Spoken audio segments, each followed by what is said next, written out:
عرشہ علی الماء لیبلوکم ایکم احسن عملا. اس آیت میں اللہ تعالیٰ نے ایک تو کائنات کی تخلیق کا ذکر کیا کہ اللہ تعالیٰ نے زمین و آسمان کو 6 ایام میں بنایا ہے. اور 6 ایام کا کیا مطلب ہے یہ میں نے غالباً کل ہی بتایا ہے کہ یوم ایک لمبی مدت کو کہتے ہیں. اور اس کائنات کو بنانے کا مقصد کیا ہے اس کو بھی اللہ تعالیٰ نے یہاں پہ واضح کر دیا. اللہ نے زمین و آسمان کو کیوں بنایا؟ لیبلوکم ایکم احسن عملا, تاکہ اللہ تعالیٰ یہ دیکھے کہ تم میں سے کون زیادہ اچھا عمل کر رہا ہے. ظاہر ہے ہم اس دنیا میں جو ہیں یہ ایک ٹیسٹ میں ہیں, یہ ہمارا ٹیسٹ چل رہا ہے, ایک مقابلہ چل رہا ہے کہ کون ایمان لاتا ہے اور کون اچھے اعمال زیادہ کرتا ہے, اسی کے حساب سے آخرت میں اس کے درجات بلند ہونے ہیں. تو کائنات کی تخلیق کا یہی مقصد ہے کہ اس دنیا میں اللہ کی ہم عبادت کریں اور زیادہ سے زیادہ اچھے اعمال کریں. اس کے بعد آئیں آیت نمبر 12 میں اللہ تعالیٰ نے ذکر کیا فَلَعَلَّكَ تَارِكٌ بَعْضَ مَا يُوحَى إِلَيْكَ وَضَائِقٌ بِهِ صَدْرُكَ أَن يَقُولُوا لَوْلَا أُنزِلَ عَلَيْهِ كَنزٌ أَوْ جَاءَ مَعَهُ مَلَكٌ. یہاں اللہ کے نبی صلی اللہ علیہ وسلم کو تسلی دی گئی ہے کہ مشرکین جو تھے وہ اللہ کے نبی صلی اللہ علیہ وسلم سے فرمائشی معجزات کا مطالبہ کیا کرتے تھے کہ اگر آپ سچے نبی ہیں تو ذرا یہ معجزہ کر کے دکھائیے یا وہ کر کے دکھائیے. تو آپ صلی اللہ علیہ وسلم کا ان باتوں سے دل تنگ ہوتا تھا, تو آپ صلی اللہ علیہ وسلم کو تسلی دی گئی کہ آپ کو بالکل فکر کرنے کی ضرورت نہیں ہے, آپ کا کام ہے دعوت دینا, آپ وہ جاری رکھیں. اس کے بعد پھر قرآن کا چیلنج ہے قُلْ فَأْتُوا بِعَشْرِ سُوَرٍ مِثْلِهِ. آپ صلی اللہ علیہ وسلم کے متعلق یہ مشرکین کہتے تھے کہ علیاذ باللہ یہ قرآن کریم آپ کا اپنا کلام ہے, اپنا گڑھا ہوا ہے, اللہ کا کلام نہیں ہے. تو اللہ نے فرمایا کہ اگر تم ایسا سمجھتے ہو کہ یہ انسان کا کلام ہے اور اللہ کا کلام نہیں ہے تو اس جیسی 10 صورتیں لا کر دکھاؤ. اور قرآن کا جو یہ چیلنج ہے یہ 4 لیول پر ہے جو میں نے بتایا تھا کل. تو اگر آپ میں سے نہیں دیکھا ہے کسی نے تو وہ پچھلی ویڈیو کو دیکھ لیں, اس سے آپ کو یہ بات واضح ہو جائے گی. اس کے بعد اس صورت میں تقریباً 7 انبیاء علیہم السلام کا ذکر ہے. اور اس پارے میں اس صورت میں تقریباً 7 مختلف انبیاء علیہم السلام کا ذکر ہے, جن میں سب سے پہلے حضرت نوح علیہ السلام کا ذکر ہوتا ہے. حضرت نوح علیہ السلام نے اپنی قوم کو 950 سال تک اسلام کی دعوت دی, توحید کی دعوت دی, لیکن ان کی قوم نے انہیں جھٹلایا اور بہت ہی چند لوگ تھے جو ان پر ایمان لے آئے. تو آپ پر یہ وحی نازل ہوئی کہ اللہ تعالیٰ اب آپ کی قوم کو, یہ جو کفار ہیں جنہوں نے آپ کا انکار کیا, اب انہیں ہلاک کر دے گا. لہٰذا اب آپ کشتی بنائیے اور اس کشتی میں آپ اور مومنین سوار ہو جائیں اور ہر جانور کے نر اور مادے کو لے کر آپ اس میں داخل ہو جائیں. اللہ تعالیٰ انہیں غرق کر کے اس قوم کو ڈبا کر ختم کر دے گا. تو حضرت نوح علیہ السلام کشتی کی تعمیر کرتے, کشتی بناتے, تو جو بھی شخص وہاں سے گزرتا کافر وہ مذاق اڑاتا کہ بھئی دیکھو یہ کیا ہے, یہ ایسے علاقے میں آج کے موسم میں جہاں نہ بارش ہوگی نہ کچھ ہوگا, یہاں یہ کشتی بنا رہے ہیں, یہاں کیسے پانی میں چلائیں گے, یہ پانی ہے ہی نہیں یہاں پہ, کیسے چلائیں گے کشتی کو. تو اس طرح مذاق اڑاتے تھے حضرت نوح علیہ السلام کا. بہرحال جب کشتی بن گئی تو حضرت نوح علیہ السلام سے اللہ تعالیٰ نے وعدہ کیا کہ آپ اپنے اہل و عیال اور مومنین کو لے کر اور ہر جانور کے نر اور مادے کو لے کر کشتی پر سوار ہو جائے. اللہ تعالیٰ آپ کو, مومنین کو اور آپ کے اہل و عیال کو بچا لے گا. تو مسلمان چڑھ جاتے ہیں اس پہ. پھر کیا ہوتا ہے کہ اللہ تعالیٰ آسمان سے بارش برسانا شروع کرتا ہے اور زمین سے بھی پانی نکلنے لگتا ہے, اور اب وہاں پر جو ہے ایک سیلاب کی طرح صورت بن جاتی ہے اور لوگ پریشان ہوتے ہیں, ادھر ادھر بھاگتے ہیں. محفوظ وہی ہو پاتے ہیں جو کشتی میں رہ گئے, باقی سب ڈوبنے لگتے ہیں. حضرت نوح علیہ السلام کا کئی بیٹے ہوتے ہیں, ان میں سے ایک بیٹا ہے کنعان, وہ کافر تھا, اس نے اسلام قبول نہیں کیا. تو وہ جو ہے اللہ کے نبی حضرت نوح علیہ السلام نے کنعان اپنے بیٹے کو دیکھا کہ وہ بھی ڈوبنے کے قریب ہے, تو ان سے کہا کہ تم آ جاؤ ہمارے ساتھ, وَلَا تَكُمْ مَعَ الْكَافِرِينَ, تم آؤ کشتی میں چڑھ جاؤ اور کافروں کے ساتھ تم مت ہو. تو وہ بیٹا جو کنعان تھا, جو کافر تھا, وہ حضرت نوح علیہ السلام کو کہتے ہیں سَآوِي إِلَى جَبَلٍ يَعْصِمُنِي مِنَ الْمَاءِ, نہیں میں پہاڑ کی اونچائی پر چلا جاؤں گا, میں پانی سے محفوظ ہو جاؤں گا. تو حضرت نوح فرماتے لا عاصم اليوم من امر اللہ, آج اللہ کے فیصلے سے کوئی بچانے والا نہیں ہے. بہرحال وہ بیٹا آتا نہیں ہے اور وہ اونچائی پر جانا چاہتا ہے تو پانی اتنا زیادہ اونچا ہو جاتا ہے کہ پہاڑ سے بھی, پہاڑ کی اونچائی سے بھی اوپر چڑھ جاتا ہے پانی. تو ان کا جو بیٹا تھا حضرت نوح علیہ السلام کا کنعان, جو کہ کافر تھا, وہ وہیں پر ڈوب کر مر جاتا ہے. تو حضرت نوح علیہ السلام اللہ تعالیٰ سے دعا کرتے ہیں کہ یا اللہ آپ نے تو وعدہ کیا تھا کہ آپ مومنین اور اہل و عیال کو, میرے اہل و عیال کو بھی بچا لیں گے, لیکن میرا بیٹا تو ڈوب گیا. تو اللہ تعالیٰ فرماتے ہیں کہ نہیں, وہ تمہارے اہل و عیال میں سے نہیں تھا, وہ ایک ڈس بلیور تھا, وہ میرا نافرمان تھا. انہ عمل غیر صالح, اس کے تمام اعمال قابل قبول نہیں ہے کیونکہ اس کے پاس ایمان ہی نہیں تھا, تو اس کے اعمال بھی درست نہیں تھے. لہٰذا جو ایمان والا نہیں ہے, آپ اسے اپنے اہل و و عیال میں کیسے داخل کر رہے ہیں؟ لہٰذا آپ ایسی بات نہ کریں جو آپ کے علم میں نہیں ہے۔ بہرحال اس طرح حضرت نوح علیہ السلام کی قوم بالکل تباہ ہو جاتی ہے اور صرف وہی محفوظ ہوتے ہیں جو کشتی پر مسلمان سوار ہوتے ہیں۔ اس کے بعد حضرت ہود علیہ السلام کی داستان ہے۔ حضرت ہود علیہ السلام قوم عاد میں بھیجے گئے۔ قوم عاد بہت طاقتور قوم تھی اور انہیں بڑا فخر تھا اپنی طاقت پر۔ وہ قوم کہا کرتی تھی من اشد منا قوہ، ہم سے زیادہ طاقتور اور کون ہو سکتا ہے؟ تو اس قوم کو اللہ کے نبی حضرت ہود علیہ السلام نے مستقل طور پر جو ہے دعوت کا کام ان کے درمیان کرتے رہے، انہیں توحید کی دعوت دیتے رہے، لیکن ان کے قوم نے انہیں جھٹلا دیا اور نہیں مانا اور وہ اپنے ہی بتوں کی پوجا پاٹ میں لگے رہے۔ پھر اللہ تعالیٰ نے یہ فیصلہ کیا اب ان کی قوم کو بھی ہلاک کرنا ہے، کیونکہ انہوں نے نبی کو جھٹلایا ہے اور اللہ تعالیٰ کی نافرمانی کی، اللہ پر ایمان نہیں لائے۔ تو اللہ تعالیٰ نے ہوا کا ایک طوفان ان پر ایسا بھیجا، اتنی سخت ہوا، اتنا سخت طوفان کہ ان کے گھر اڑ گئے، درخت اڑ گئے اور انسان جانور بھی ہوا میں اڑنے لگے اور سب اوندھے منہ زمین پر گر کر مر گئے۔ اور اللہ تعالیٰ نے ان کی اکڑ توڑ دی کہ جسے یہ اپنے آپ کو بڑا طاقتور سمجھا کرتے تھے، اللہ کے سامنے کسی کی طاقت کام نہیں آنے والی۔ اس طرح قوم عاد بھی تباہ و برباد ہو گئی۔ اس کے بعد حضرت صالح علیہ السلام کا ذکر ہے۔ حضرت صالح علیہ السلام قوم ثمود میں بھیجے گئے تھے۔ قوم ثمود کے پاس بھی حضرت صالح علیہ السلام نے توحید کی دعوت دی اور انہیں دین کی طرف بلایا، لیکن وہ انکار کرنے لگے کہ بھائی یہ اب تک تو ہم بڑی آپ سے امیدیں لگائے رکھ رہے تھے، لیکن اب آپ جو ہے بڑے ہو کر توحید کی دعوت دے رہے ہیں اور ان خداؤں کی عبادت کرنے سے ہمیں روک رہے ہیں جن کی عبادت ہمارے آباء و اجداد کیا کرتے تھے، تو آپ تو غلط کام کر رہے ہیں۔ اگر آپ جو ہے سچے نبی ہے تو کوئی معجزہ لائیے، اور اگر آپ سچے نبی ہیں ہم اسی وقت تسلیم کریں گے جب آپ دیکھیں کہ اس پہاڑ کے چٹان سے اگر ایک اونٹنی نکل آئے، حاملہ اونٹنی نکل آئے، تب ہم مانیں گے کہ آپ سچے نبی ہیں۔ تو اللہ کے نبی حضرت صالح علیہ السلام اللہ تعالیٰ سے دعا کرتے ہیں تو یہ معجزہ بھی ظاہر کر دیتے ہیں اللہ تعالیٰ، اور اس چٹان سے جو ہے ایک اونٹنی، حاملہ اونٹنی نکل آتی ہے، اور حضرت صالح علیہ السلام سمود سے کہہ دیتے ہیں دیکھو یہ اللہ کی اونٹنی ہے لہٰذا اس کو نقصان نہیں پہنچانا۔ لیکن وہ قوم بدماش تھی، ظاہر ہے جنہیں قبول نہیں کرنا ہو حق، وہ تو نبی کو ایسے ہی پریشان کرتے ہیں وہ لوگ کہ بھئی اگر سچے نبی ہے تو یہ کر کے دکھائیے، وہ کر کے دکھائیے۔ مقصد حق کو تلاش کرنا نہیں ہوتا ہے، مقصد ہوتا ہے کہ بس کس طرح ہم نبی کو پریشان کریں، کس طرح ہم یہ ثابت کریں کہ وہ نبی نہیں ہے۔ بہرحال بالآخر ان لوگوں نے اس اونٹنی کو ہلاک کر دیا، قتل کر دیا اور مار دیا۔ اب اللہ کی طرف سے جو ہے ان لوگوں پر عذاب آیا، اور وہ اس طرح کا عذاب آیا کہ اللہ تعالیٰ نے حضرت صالح اور ایمان والوں کو بچا لیا، اور باقی جو ان کی کفار قوم تھی ان پر اللہ نے ایسی زبردست چیخ کے ذریعے ان کو ہلاک کر دیا کہ یہ اوندھے منہ کے بل اپنے گھروں میں پڑے رہ گئے، گویا کہ کبھی وہاں بسے ہی نہیں تھے۔ اس طرح اس چیخ کے ذریعے اللہ تعالیٰ نے انہیں ہلاک و برباد کیا۔ اس کے بعد حضرت ابراہیم علیہ السلام کا ذکر آیت نمبر 69 میں آئی ہے، وَلَقَدْ جَاءَتْ رُسُلُنَا إِبْرَاهِيمَ بِالْبُشْرَى قَالُوا سَلَامًا۔ اب یہاں سے دو انبیاء کا ایک ساتھ ذکر ہے، حضرت ابراہیم اور حضرت لوط علیہم السلام۔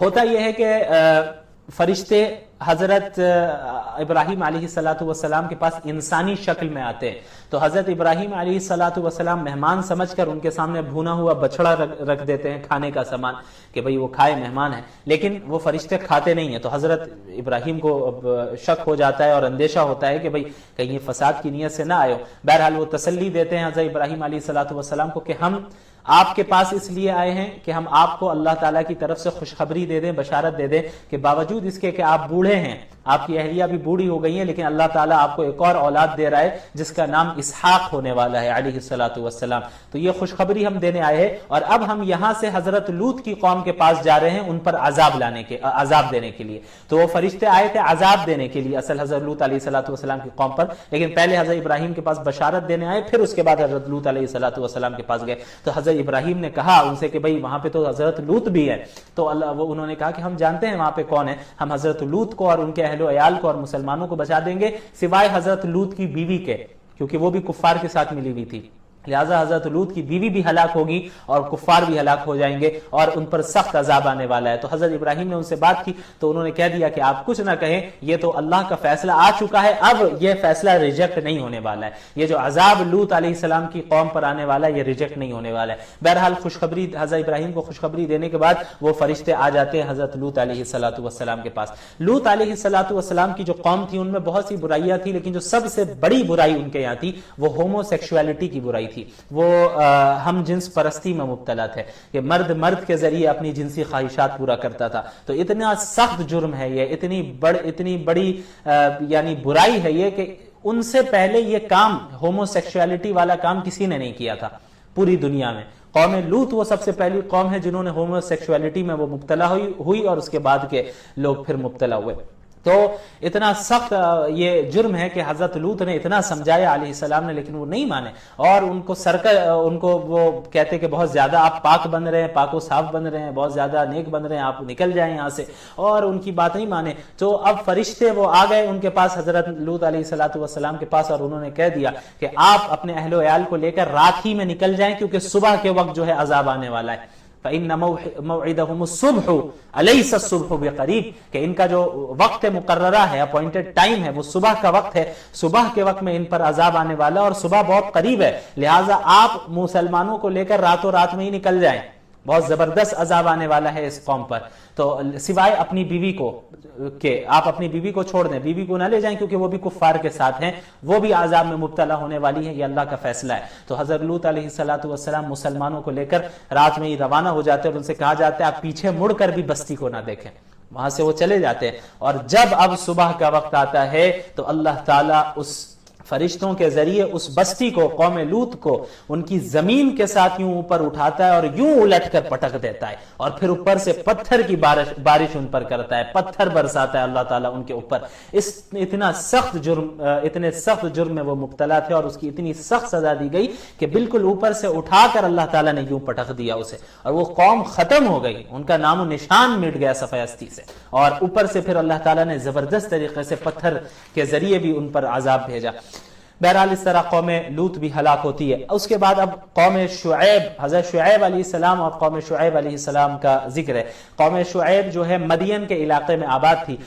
حضرت شعیب علیہ السلام نے بھی ان کو بڑی دعوت دی اور انہیں دین کی طرف بلایا، توحید کی طرف بلایا، لیکن یہ نہیں مانے. اور ان کے ہاں جو ایک بہت بڑی برائی تھی وہ یہ تھی کہ وہ ناپ تول میں کمی کیا کرتے، یعنی کسی کو کچھ دیتے بیچتے تو کم دیتے، اور کسی سے لیتے تو زیادہ لیتے. کسی کو دیتے ناپ تول میں کمی کرتے اور کم دیا کرتے. تو یہ بہت بڑا جرم ہے. اس لیے حضرت شعیب علیہ السلام نے انہیں سمجھایا کہ اس طرح تم لوگوں کو نقصان نہ پہنچاؤ، ناپ تول میں کمی نہ کرو، مکمل ناپ کر صحیح تول کر دو. تو اللہ کے نبی حضرت شعیب علیہ السلام کو بھی ان لوگوں نے جھٹلایا اور ان کی بات نہیں مانی. تو اللہ تعالیٰ نے ان کی قوم کو بھی، ان کو بچا لیا، حضرت شعیب کو، مسلمانوں کو بچا لیا، لیکن یہ جو کفار ہے ایک چیخ کے ذریعے اس قوم کو بالکل ختم کر دیا. اس کے بعد حضرت موسیٰ علیہ السلام کی داستان ہے. حضرت موسیٰ علیہ السلام کی رسالت کا بیان ہے کہ کس طرح انہوں نے فرعون کو دعوت دی، لیکن فرعون نے ان کی بات نہیں مانی، اور فرعون قیامت کے دن اپنی قوم کو لیڈ کر رہا ہوگا اور سب کو لے کر جہنم میں جائے گا. اللہ تعالیٰ نے فرمایا یقدم قومہ یوم القیامت فاوردہم النار، قیامت کے دن فرعون اپنی قوم کا لیڈر ہوگا، وہ آگے آگے چل رہا ہوگا اور پوری قوم کو لے کر وہ جہنم میں جانے والا ہے. اس کے بعد اللہ تعالیٰ نے قیامت کی ہولناکی کا ذکر کیا. یوم یأتی لا تکلم نفس الا بإذنہ فمنہم شقی وسعید، کہ وہ جو دن آئے گا قیامت کا، وہ دن ایسا دن ہوگا کہ کوئی بھی جان، کوئی بھی نفس، کوئی بھی انسان اللہ کی اجازت کے بغیر بات کرنے کی جرت بھی نہیں کرے گا. سب خاموش ہوں گے، کسی کے اندر ہمت نہیں ہوگی کہ وہ اللہ کے سامنے کچھ بات کرے. ایسی ہیبت طاری ہو جائے گی ان کے اوپر.